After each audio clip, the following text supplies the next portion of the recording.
आओ बहू, इस घर में तुम्हारा स्वागत है।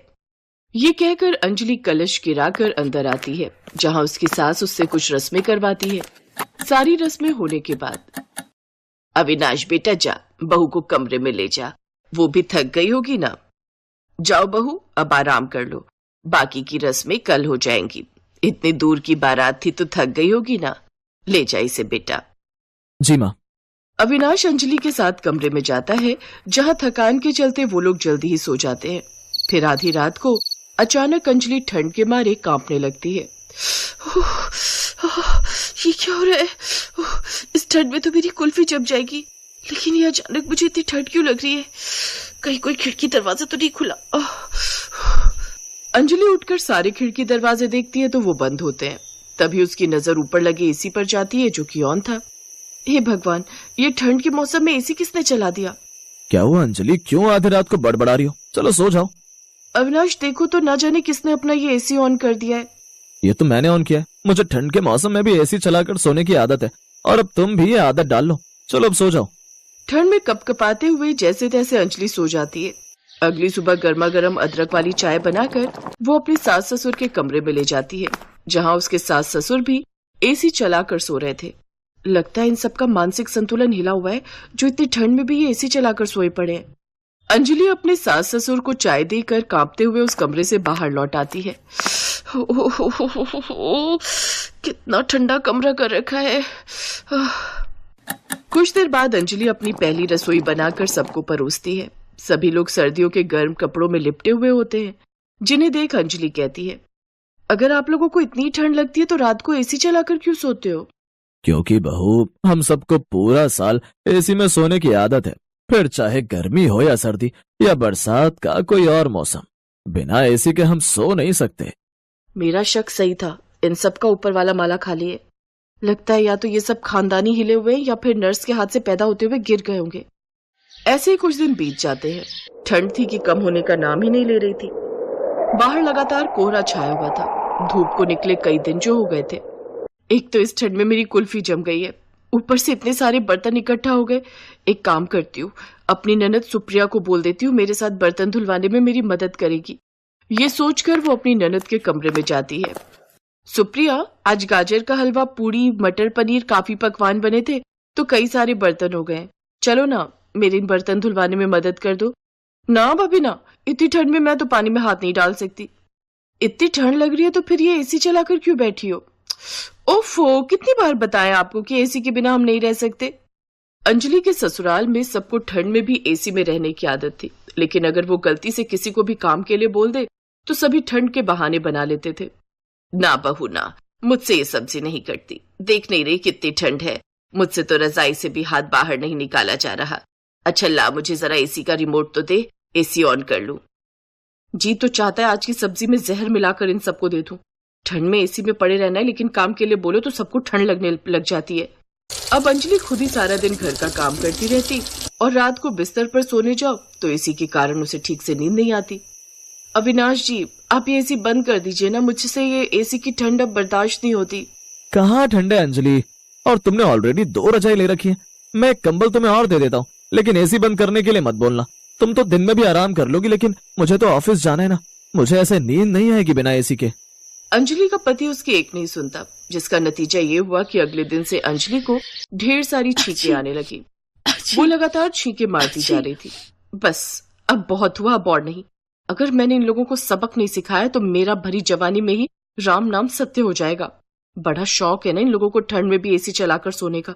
अब इन्हें बताती हूँ कि ठंड होती क्या है, लेकिन पहले खुद के लिए गर्मा गर्म अदरक वाली चाय बना लूं। अंजलि अदरक वाली चाय बनाकर पीती है, जिसके बाद सबको नाश्ता परोसती है। लेकिन ये क्या, आज तो नाश्ते में गर्मियों वाला नाश्ता था। वो सबके लिए नाश्ते में ठंडा ठंडा बनाना शेक, उसमें आइसक्रीम, कस्टर्ड और ठंडी बर्फ डालकर डाइनिंग टेबल पर रख देती है। भाभी, ये जनवरी का ठंडा महीना चल रहा है, कोई गर्मियों का अप्रैल मई नहीं जो आप ये गर्मियों वाला नाश्ता ले आई।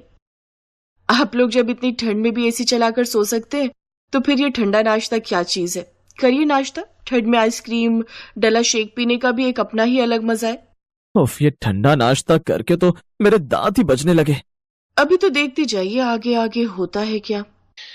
फिर अगले दिन अंजलि सभी के सारे गर्म कपड़े एक साथ धो देती है, जिसके बाद ससुराल वालों के पास एक भी गर्म कपड़ा पहनने के लिए नहीं होता, जिसके चलते सब ठंड से ठिठुरते हुए कहते हैं, बहू मेरी एक भी गर्म शॉल और स्वेटर नहीं मिल रहा, मेरे सभी गर्म कपड़े कहाँ हैं?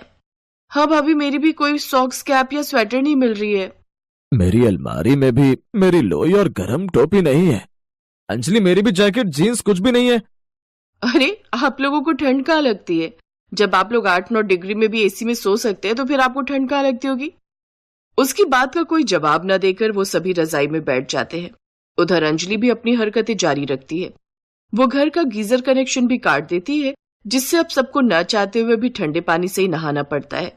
हे भगवान, ऑफिस के लिए लेट हो रहा है। ऐसा करता हूँ, अब जल्दी मैं ठंडे पानी से ही नहा लेता हूँ। अविनाश ठंडे पानी से ही नहा लेता है। मेरी तो समझ में नहीं आ रहा, सबका गीजर एक साथ कैसे खराब हो गया। ठंडा खाना खाने और ठंडे पानी से नहाने के कारण, साथ ही ठंडे एसी की हवा में सोने के कारण अब उन सबकी तबीयत काफी खराब रहने लगती है। अंजलि जल्दी से डॉक्टर को फोन करती है। इन सबकी बॉडी का टेम्परेचर तो काफी गिर चुका है। इन लोगों ने क्या कोई ठंडी चीज खाई थी? जल्दी से इन सबको अस्पताल में भर्ती करना होगा। डॉक्टर, ये लोग ठंड के इस मौसम में भी एसी चलाकर सोते हैं। ये लोग मेरी बात बिल्कुल नहीं सुनते। क्या एसी? आप सब लोगों का दिमाग खराब तो नहीं हो गया? आप सबकी बॉडी का टेम्परेचर फ्रीज होने की कगार पर है। आप सबको गर्माहट की काफी जरूरत है, साथ में मेडिसिन की भी। अगर आप लोग एक और बार एसी में सोए तो फिर कभी उठ नहीं पाएंगे।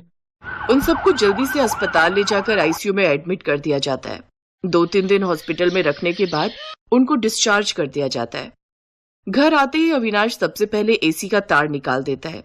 अरे ये क्या कर रहे हैं आप? ऐसे तो एसी चलेगा ही नहीं। हाँ तो हम लोग पागल थोड़ी ना है जो एसी ठंडी के मौसम में भी चलाकर सोएंगे। हम लोगों को मरना थोड़ी है। बिल्कुल ठीक कह रहा है बेटा। अब एसी चलेगा तो सिर्फ गर्मियों में, सर्दियों में नहीं। निकाल बेटा, सभी एसी के तार निकाल दे। अंजलि अब मन ही मन खुश थी कि कम से कम अब उन सबकी ठंड में एसी में सोने की आदत तो छूटी।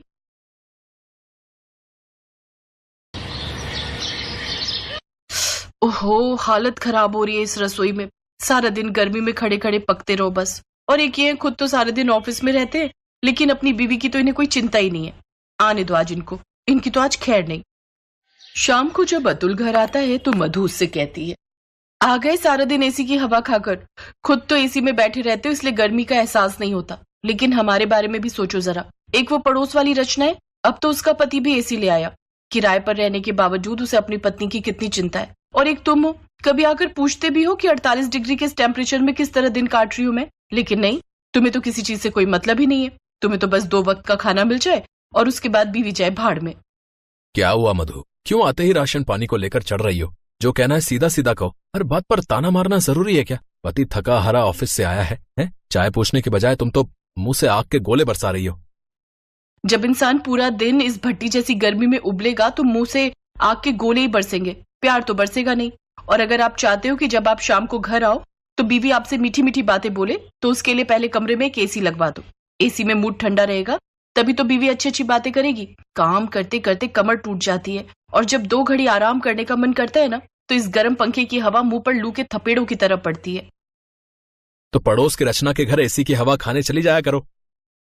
हाँ, ये बोलते हुए बिल्कुल भी शर्म नहीं आती ना आपको? खुद तो एसी लगवाने से रहे, ऊपर से मुझे उल्टी पट्टी पढ़ा रहे हो। मुझे कुछ नहीं पता, मुझे अपने घर में अपने कमरे में एसी चाहिए, समझे? अपनी पत्नी की जिद के आगे अतुल की एक न चली, और वो एक 1.5 टन का स्प्लिट एसी लाकर अपने कमरे में टांग देता है, जिसे देख उसकी माँ रत्ना बोली, ये देखो, ये हैं कलयुग के श्रवण कुमार। अपने कमरे में एसी लगाकर बैठ गए, लेकिन माँ बाप की चिंता किसी को नहीं। इतनी गर्मी में हम पंखे में सो रहे हैं, रात भर उस मुई छत पर टंगे पंखे को देखकर ही बीत जाती है। सीधे सीधे कहो ना माँ कि तुम्हें भी अपने कमरे में एसी चाहिए। अपने कमरे में एसी लगवाना याद रहा, लेकिन बगल के कमरे में सो रहे माँ बाप की तुम्हें कोई चिंता नहीं। अरे अगर हम कुछ बोलते नहीं तो कम से कम अपना दिमाग तो इस्तेमाल कर सकते हो ना। अपनी माँ के इतने प्रवचन सुनकर आखिरकार अतुल को अपनी जेब एक बार और ढीली करनी पड़ती है, और वो अपने माँ बाप के कमरे के लिए भी एक एसी ले आता है। इस तरह अब घर में 2 एसी हो गए। एक रोज, अरे भाभी, जयपुर में गर्मी कैसी है? यहाँ दिल्ली में तो बड़ा ही बुरा हाल है। क्या बताऊं दीदी, पहले तो यहाँ बहुत गर्मी थी, लेकिन जब से अतुल ने एसी लगवाया है ना, बड़ा आराम है। अब तो बाहर 50 डिग्री हो, रेगिस्तान जैसा माहौल हो, तब भी कमरे में आकर तो ऐसा लगता है जैसे राजस्थान से शिमला पहुंच गए हों। क्या? एसी? हाँ, एसी। एसी की बात सुनते ही बुआ जी के तो कान खड़े हो जाते हैं। अब जब से उसे ये खबर मिली थी तब से बुआ जी का दिल जयपुर जाने के लिए तरस रहा था और वो फोन करके अपनी भाभी यानी कि रत्ना से कहती है, अरे भाभी, सोच रही थी बड़े दिन हो गए जयपुर आए हुए, दिल्ली में गर्मी भी बहुत है, तो क्यों ना कुछ दिन वहीं आ जाऊं। हाँ हाँ, क्यों नहीं दीदी, आखिर ये भी तो आपका ही घर है, जब मर्जी आइए। ये कहकर रत्ना ने फोन रख दिया। उसने बुआ जी को आने के लिए कह तो दिया, लेकिन अब फिर से वही समस्या थी कि बुआ जी को सुलाएंगे कहाँ। हम दोनों के कमरों में तो एसी है, लेकिन हाल में जहाँ गेस्ट का बेड लगा है वहां तो कोई एसी है ही नहीं। अब ऐसा अच्छा थोड़ी ना लगता है कि हम एसी वाले कमरे में सोएं और मेहमान सारी रात गर्मी में करवट बदलते बदलते ही रात काटते रहें। गर्मी का मौसम है बेटा, मैं तो कहती हूँ अब एक एसी हॉल के लिए भी ले ले, नहीं तो उम्र भर का उलाहना हो जाएगा तेरी बुआ का कि मैं तो भाभी के घर गई थी, सब लोग मजे से ठंडी ठंडी हवा में सोते थे और मैं वहां गर्मी से मर रही थी। अब तुम अपनी बुआ की आदत तो जानते ही हो ना बेटा। हाँ माँ, और वैसे भी ऐसे अच्छा थोड़ी ना लगता है कि हम सब आराम में एसी में सोएं और बुआ बेचारी गर्मी में। मैं देखता हूँ, मैं क्रेडिट कार्ड से एक एसी हॉल में भी लगवाई देता हूँ। 3 दिन बाद बुआ दिल्ली से जयपुर आ गई। एक रोज, ये क्या है मधु बहू, रोज रोज तुम ये भिंडी बैंगन कद्दू बस यही सब बनाकर खिलाती रहती हो, ये सब तो अपने सास ससुर को खिलाया करो, मेरे लिए तो कुछ अच्छा सा जैसे छोले भटूरे बनाकर खिलाया करो। बुआ जी वो क्या है ना, गर्मी इतनी ज्यादा है तो आजकल सादा खाना ही ठीक रहता है, खाने में भी आसानी और पचने में भी आसानी। क्योंकि मेरा क्या है, मैं तो गर्मी में खड़े होकर भटूरे बना ही दूंगी, लेकिन आप सोच लीजिए कहीं ये सब तला भुना खाकर ये सब आपके पेट में तहलका ना मचा दे। अरे चुप कर, इतनी भी कच्ची खिलाड़ी नहीं हूँ मैं, दिल्ली वाली हूँ, और दिल्ली वाले तो मशहूर ही हैं खाने के लिए। भरी गर्मियों में भी जिसने चांदनी चौक के छोले भटूरे पराठे वाली गली के लच्छे पराठे ना खाए हो तो वो दिल्ली वाला नहीं। ओए होए, मेरे मुंह में तो अभी से पानी आ रहा है। तू जा और जल्दी से वही बना, और सुन, साथ में पुदीने की चटनी और रायता भी बना लेना, एसी की ठंडी हवा में बैठकर आराम से खाऊंगी। जी बुआ जी। मधु मुंह लटकाकर रसोई में चली जाती है। बुआ नहीं हो गई, आफत हो गई, जब से आई है बस ऑर्डर पर ऑर्डर किए जा रही है। इतनी गर्मी में शाही खाना बनवाना इनको, सुबह से शाम तो मेरी इस किचन में ही हो जाती है। आखिर क्या फायदा हुआ रूम में एसी लगवाने का जब सारा दिन मैंने रसोई में रहना है। तो उस हिसाब से तो एक एसी रसोई में भी होना चाहिए। आने दो उनको, आज ही बात करती हूँ उनसे। शाम को सारा काम निपटा कर मधु अपने कमरे में जाती है और अतुल से बात करती है। देखो जी, आपकी इन बुआ के लिए तरह तरह के भोग इतनी गर्मी में रहकर बनाने की मेरे बस की तो नहीं है। तुम कहना क्या चाहती हो? यही कि कमरे और हॉल से ज्यादा तो मैं रसोई में रहती हूँ, तो मेरे लिए एक एसी रसोई में भी लगवा दो। क्या तुम्हारा दिमाग खराब हो गया क्या? अगर तुमने मेरी ये बात नहीं मानी ना तो मैं ये घर छोड़कर अपने मायके चली जाऊंगी, फिर संभालते रहना अपने मेहमान को। उफ़, ये माँ भी ना जब खुद खाना बनाती थी तो बुआ को 2 दिन से ज्यादा टिकने नहीं देती थी, लेकिन अब बहू आ गई खाना बनाने के लिए तो उन्हें गप्पे लड़ाने के लिए रोक लेती है। अब अतुल के पास कोई चारा नहीं था और हार थक कर उसे किचन में 1 टन का एसी लगवाना ही पड़ा। अब घर में 4 एसी हो गए, जिसे देख बुआ ने कहा, ये आजकल की बहुओं से ना घर में रहकर रसोई में खड़े होकर खाना भी नहीं बनता, इनकी रसोई में भी एसी चाहिए। एक हम थे जो गांव में रहते थे तो कड़ी धूप में भी सारा दिन खेतों में काम करते थे। बुआ की बात सुनकर मधु मुंह बनाकर चली जाती है। ऐसे कुछ दिन बीत जाते हैं, लेकिन बुआ थी कि जाने का नाम ही नहीं ले रही थी। वो सारा दिन हॉल में रहकर एसी की हवा खाती, तो वहीं मधु भी अपने कमरे का एसी बंद करके रसोई में काम के लिए जाती तो वहां का एसी ऑन कर देती। सास ससुर अपने कमरे के एसी में आराम से बैठते। अब तो मधु की सहेली रचना भी उसके घर आती तो 2-2 घंटे उसके कमरे में बैठकर एसी की हवा खाते हुए यहाँ वहां की चुगली करती रहती। बुआ के वहां रहने से सुबह से शाम तक काम कर कर के अब मधु थक गई थी। अब उसने अपने पति से कहा, देखो जी, जब तक बुआ जी हैं मेरी हेल्प के लिए एक नौकरानी लगवा दो ना। अब माँ जी और बुआ जी तो मेरी कोई हेल्प करती नहीं, सारा काम मुझे अकेली को ही करना पड़ता है। अच्छा ठीक है, मैं 1 महीने के लिए किसी काम वाली को लगवा लेता हूँ। लेकिन ये क्या, जो नौकरानी औरों के घर 2 घंटे में काम निपटा कर चली जाती, वो मधु के घर 5-5 घंटे तक काम करती। वो एसी की हवा खाने के बहाने काम पर लगी रहती। अब बस भी कर शीला, अब क्या इस फर्श को रगड़ रगड़ कर जान निकालेगी क्या? कुछ दिन बाद बुआ को कुछ काम होता है और वो वापस दिल्ली चली जाती है। फिर एक रोज 60,000 का बिजली का बिल, अगर सारी तनख्वाह मैं एसी में भर दूंगा तो और खर्चे कैसे निकलेंगे? वैसे भी एसी की EMI भरना अभी बाकी है। अरे कोई अमीर आदमी भी बिजली की इतनी खपत नहीं करता है।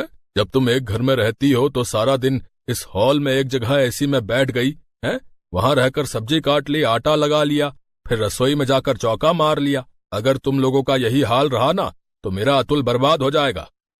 मधु और रत्ना को अपनी गलती का एहसास होता है और अब वो बड़ी सोच समझकर एसी चलाती हैं और बिजली की बचत करती हैं।